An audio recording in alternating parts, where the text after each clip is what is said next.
көл, кээде тынчта, кээде толкун. Толкуса, толкунуна тенор токмун. Турмушта канча жолдош күтсөм дагы, бир сырдуу сендей жолдош күткөн жокмун.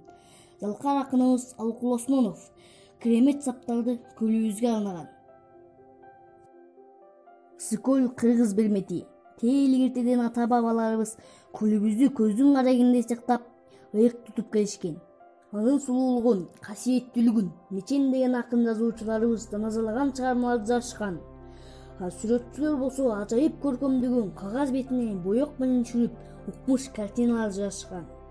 Ушундай кереметтүү жерде төрөлгөнүмө сыймыктанам. Ысык-көл Кыргызстандагы эң чоң жана ажайып көл.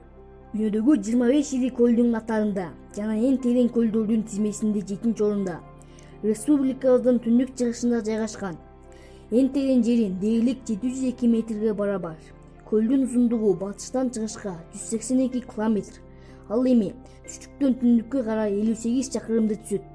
Ысык-көл тунуктугу боюнча дүйнөдө Байкалдан кийинки 2-чи орунда турат. Бирок